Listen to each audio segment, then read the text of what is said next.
Selamat sejahtera, selamat hari yang baru ini. Semoga Tuhan memberkati kamu dan juga sekeluarga. Dan hari ini kita akan merenung akan firman Tuhan hasilnya daripada Matius bab 5 ayat 17 sampai ke 20. Kita akan ambil 5 hari untuk menderokai Khobar John Wesley, khasnya Khobar 25, di mana dia menyentur akan firman Tuhan di Matius bab 5 ayat 17 sampai 20. Hari ini tema untuk penyelidikan firman Tuhan dan juga renungan adalah melihat hukum perjanjian lama melalui Tuhan Yesus Kristus. Pastinya kita akan sama-sama belajar mengenai pengenalan dan bahagian pertama untuk wawancara yang kelima, Tuhan kobar Yesus Kristus kita di atas bukit dengan iaitu Khobar 25 John Wesley. Saudara-saudari dan kami juga bersuka cita sebab Khobar John Wesley ini disuntik oleh TK dan Barry Johnson, Pastor Methodist separuh bersara dan isteri di Bebaka, United Kingdom dengan pembetulan oleh Ya Decker dan George Yost untuk pusat Wesley untuk teologi gunaan. Dan marilah kita datang bersama untuk berdoa bersama. Tuhan Bapa di surga, kami puji Tuhan sebab kami diberi peluang untuk mengetahui apakah maksud perjanjian lama, hasil hukum perjanjian lama dari segi Kristus Yesus, dan kami boleh dapat lebih kenal akan firman-Mu sama ada kita perjanjian lama ataupun perjanjian baru, supaya jiwa kami diberkati, diterangi oleh firman Tuhan. Sebab firman-Mu adalah terang dan cahaya untuk jalan kami. Dan kami puji syukur dalam hal yang baru ini, kami dapat bersama-sama untuk melayani Tuhan, sama-sama untuk menyembah Tuhan, sama-sama untuk mendengar firman Tuhan, supaya jiwa kami digalakkan, supaya dosa kami diterangi, supaya hati kami dipembaharui, supaya tindakan taubat itu berlaku. Dengan nama Kristus Yesus, kami menyerah masa ini kepada Tuhan Bapa Allah. Semoga hamba-Mu yang bercakap dan juga jemaat yang mendengar semua diperkenan oleh Tuhan Bapa Allah. Dalam nama Yesus Kristus kami berdoa. Amin. Saudara-saudari, marilah kita mendengar akan firman Tuhan hasilnya dari ayat 17 sampai ke 20, bab kelima Injil Matius.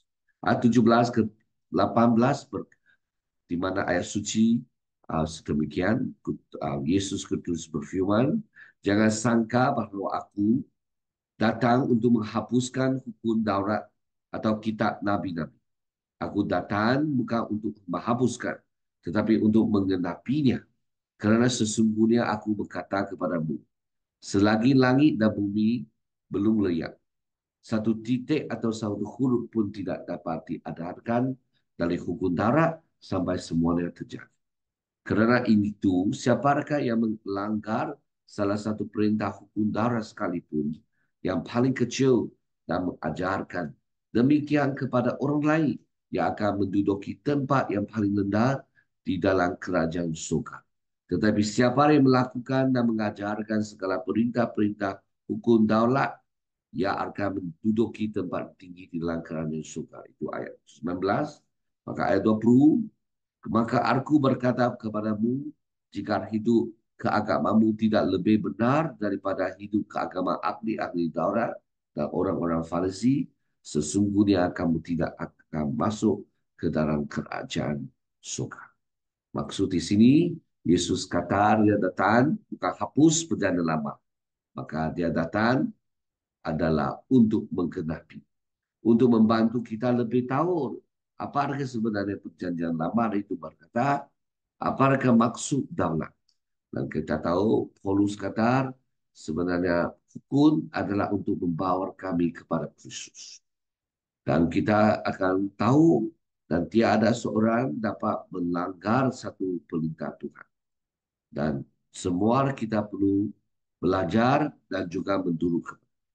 Dalam tidak patut kita belajar daripada orang yang pandai cakap banyak perintah dan tidak dapat berturut kepada dia. Dia sekalipun. Dengan semangat yang hilang, tetapi hanya ada bentuk seperti akhir yang didalat dan orang-orang fasik itu perlu dielakkan. Sebab dalam kehidupan iman Yesus Kristus yang benar, ada orang yang masuk ke dalam surga, kita mesti adalah orang yang betul-betul tahu dia punya semangat, dia punya substance, bukan hanya saja dia punya bentuk. Saudara-saudari, tuduhan Yesus Kristus di mana apa yang Yesus kata, kita lihat. Di antara banyak ceraan yang mentimpa dia yang dihina dan ditolak orang, tidak dapat dielakkan bahawa dia adalah seorang pengajar hal-hal baru. Seorang pembawa agama baru. Dia ada reformis. Ini memungkinkan ditegaskan lebih berwarna kerana banyak ungkapan yang Yesus kuda tidak biasa dikarang orang Yahudi. Sama ada mereka tidak menggunakan sama sekali atau tidak dalam erti kata yang sama. Tidak dalam makna yang begitu penuh dan juga kuat. Saudara-saudari, Yesus Kudus dihina, ditorak oleh sebab apa yang dia ambil bukan orang lama pula. Maksudnya dalam masa itu ada banyak orang seperti kata guru yang mengajar itu orang-orang Daurat dan orang Farisi, mereka sudah lupa akan semangat hukum adalah mengasihi Tuhan adalah mengasihi orang yang sekelilingnya. Maka Yesus Kristus datang, lihat mereka ada bentuk, tetapi sudah hilang dia punya iripati atau apa yang dipentingkan. Tambahan pula menyembah Tuhan dalam roh dan kebenaran sentiasa akan kelihatan seperti imam baru kepada mereka yang selama ini hanya mengetahui ibadat luaran tidak lebih daripada bentuk kesalahan. Jadi sebenarnya kata tadi saya kata hanya ada bentuk, hanya ada ibadat luaran, tetapi hilang dia punya kesucian dalam. Kesucian dalaman penting, kesucian luaran itu juga penting. Saudara-saudari, hastia kita menyentuh untuk mengasihi orang yang sekeliling dengan kita. Saudara-saudari, di manakah harapan, di manakah fitnah? Dan tidak mustahil ada yang mungkin berharap demikian bahawa dia sedang menghapuskan iman lama dan membawa yang baru. Satu yang mungkin mereka puji-puji akan menjadi jalan yang lebih mudah ke surga. Saudara-saudari, Yesus Kudus bukan datang untuk menghapuskan perjanjian lama. Dia bukan ada untuk mengadakan satu agama yang baru, tetapi apa yang dia buat adalah satu iman yang berteruskan dari perjanjian. Jadi iman Yesus Kristus itu termasuk daripada iman dari perjanjian lama. Maksudnya Yesus Kristus tidak hapuskan apa yang dinyatakan dalam perjanjian lama, tetapi seperti yang dihuraikan oleh hamba Tuhan di buku Ibrani. Perjanjian lama hanya ada bayang saja. Tetapi apabila Yesus kata datang, dia adalah nyata. Sebab dia adalah Yesus Kristus adalah watak utama. Di mana bagaimana perjanjian lama itu memberi satu tuapak apa yang akan berlaku. Tetapi Yesus Kristuslah yang melaksanakan apa yang dijanjikan.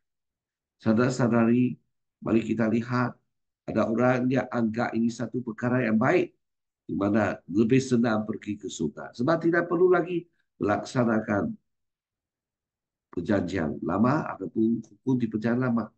Ini memang tidak semestinya betul. Fitnah yang tidak berasas. Tetapi Tuhan tidak menyanggar dalam kata-kata ini. Maksud Yesus bukan mudahkan kita dengan tidak perlu melaksanakan hukum. Apa yang Yesus kata adalah untuk balik kepada keagamaan yang sebenar. Bukan saja pentingkan bentuk kesalehan, tetapi juga dia punya apa yang lebih penting, yaitu kasih Tuhan dan kasih orang sekeliling. Di sini baik harapan sia-sia yang satu maupun fitnah yang tidak berasas yang lain.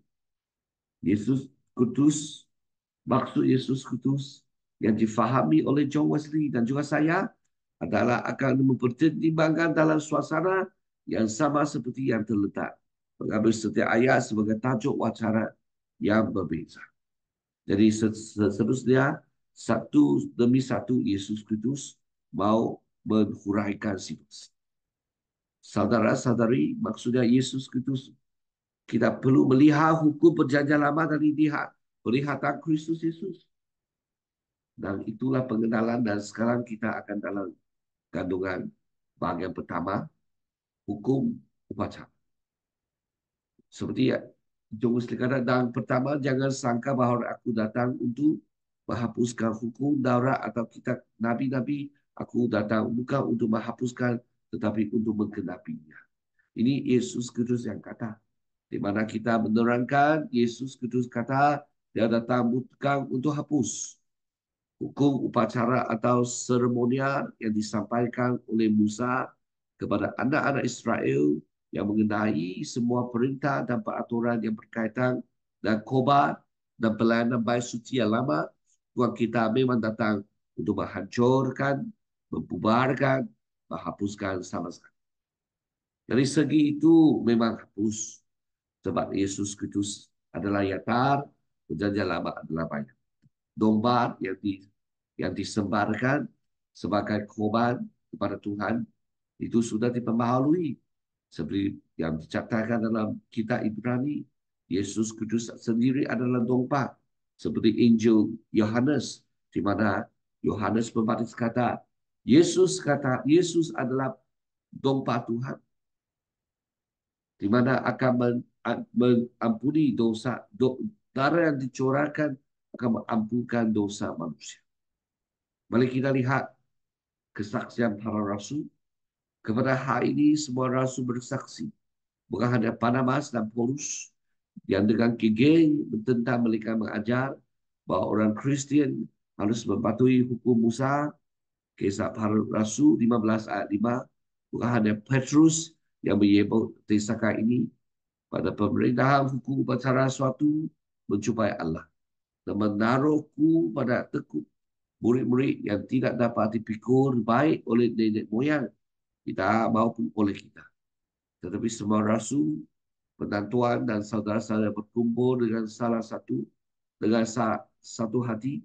Kisah para rasul 4:15 ayat 22 menyatakan bahawa memerintahkan mereka untuk mematuhi hukum ini adalah memutak balikkan jiwa mereka. Dan bahawa tampaknya balik pagi Roh Kudus yang bagi mereka untuk tidak meletakkan beban seperti itu ke atas mereka. Tuliskan tangan terdakwa atau para indah ini, Tuhan kita hapuskan, singkirkan dan bangkitkan pada salibnya. Di sini maksudnya para rasul juga tidak menggunakan lagi dalam upacara dalam seperti yang dikatakan untuk seremoni.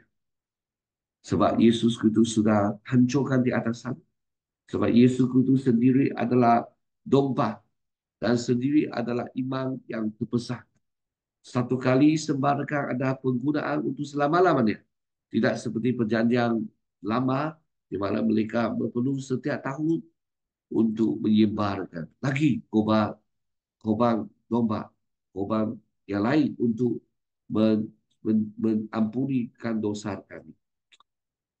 Tetapi hukum moral yang terkandung dalam 10 perintah dan ditekankan pada para nabi yang tidak menghapuskan. Bukan tujuan keterangannya untuk mempatahkan mana-mana bagian jari ini. Ini adalah hukum yang tidak benar dan tidak dapat dilanggar, yang tetap teguh sebagai saksi yang setia di surga. Moral berdiri di atas dasar yang sama sekali berbeza dan hukum upacara atau ritual yang hanya dilancangkan untuk pengkekapan sementara atas umat yang tidak taat dan keras kepada. Sedangkan ini adalah sejak permulaan dunia ditulis bukan pada lolot patut, tetapi pada hati semua manusia ketika mereka keluar dari tangan pencipta. Saudara-saudari, 10 hukum. Kita hanya menyembah satu Tuhan, tidak boleh menyembah pahala, jangan kita sia-sia memanggil nama Tuhan, kita mesti mentaati hari Sabat, kita mesti taat ibu bapa, tidak boleh membunuh orang, tidak boleh berzina, tidak boleh mencuri, merompak, Tidak boleh membuat kesaksian yang palsu untuk membantu, untuk menjahat, untuk merosakkan orang, dan juga telah kita tidak boleh memaukan harta benda orang. Tidak perlu ada kebenaran. Saudara-saudari, ini semua adalah rukun. Ini moral itu kita pasti ada. Seterusnya pemenuhan hukum oleh Kristus. Aku datang bukan untuk menghapuskan, tetapi untuk menggenapinya.